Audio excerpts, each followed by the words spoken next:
Okay, so now we're way past the marriage ceremony, right? And on to real business. Some wins here and there, but then some conflict. With us, for instance, the children started arriving, and much to my surprise, we didn't quite agree on the things I'd taken for granted we'd agree on. That's number one. To make matters worse, I found I wasn't always right in my stubborn doggedness. Much as I would have liked to say I told you, I would have loved to always have been right. I found I wasn't. And he too was defiant and desperate to keep the reins of sane leadership in the equation. I mean, someone's got to do the leading, isn't it? Neither of us had the actual skills to communicate our issues with each other. And that's problem number two. So that was how the cookie began to crumble.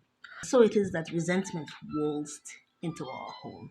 And this is just one general example. Others bordered around decisions, preferences, personality differences, even amidst our so called compatibility. I mean, we still thought differently, our personalities were still essentially different, we still had different ways of making decisions. Now, how not to see each other's personalities as a threat became the issue. How to begin to embrace them as part of what makes each person unique and happy to show up inspired daily became a major challenge. Take, for instance, my husband is an introvert. And though I'm quite introverted myself, I'm a lot more extroverted and outdoorsy than he is. He, on the other hand, seemed to see outdoorsy as truant and a bad thing. Almost like surely she doesn't like her home if she wants to go play all the time. When for me, all I really wanted was to take a nice hike in the open air sometimes, go see someone, sightseeing, a long drive, drinking soda and eating popcorn maybe. And yes, window shopping. Trust me when I say no strings attached, just window shopping for the heck of it. Until of course such a time as when. But not my husband.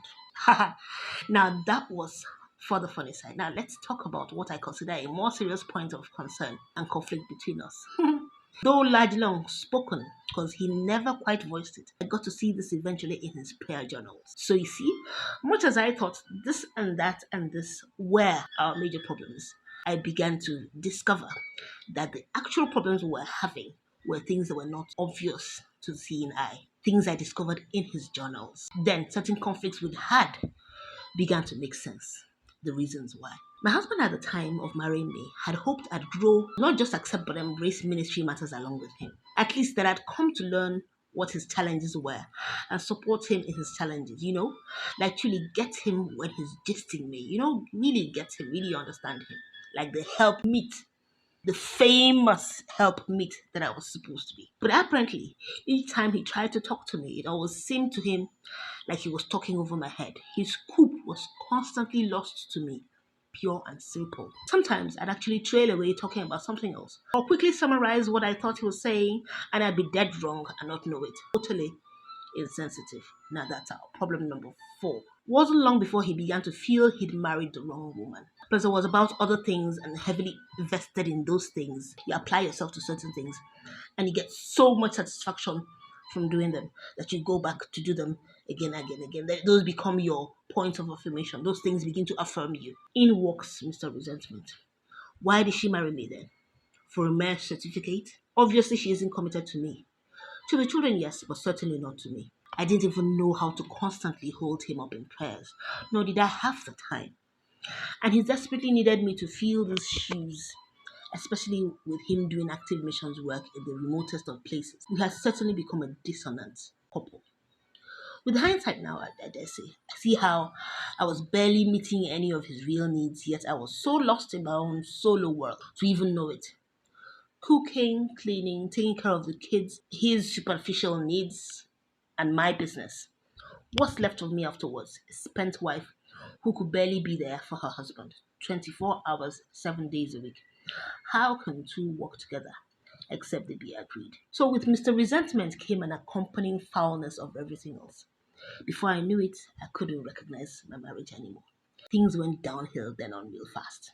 Tears, drama, failed interventions, false prophets, haters, and more haters. Oh no. But Jesus had borne it all on the cross of Calvary.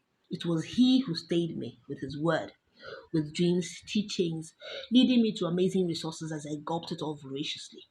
Gosh, I was hungry for insight and wisdom to deal with the things we were facing. And these things were not at all of a physical nature. I absolutely had to go to God, creator of heaven and earth, for this one. Mind you, my husband was and is a gifted teacher of the word. Faith was a dear topic in all our churches and in my home. He schooled me well in it. I remember when we first got married, he'd sit me down and teach me from the Bible for 2 to 3 straight hours every other day. And now was my testing, it seemed. Was it my husband's words that believed, or was it the word of God? And it was in my pain that a new woman was birthed. One who knows her God more intimately, who understands things of the Spirit like she'd never have, minus this trial, and can share from what she knows. One who's now closely knit with her covenant groom, to love and to hold, in no ambiguous terms but in reality, in the tiniest of ways, in the biggest of ways, and vice versa. And this is our story.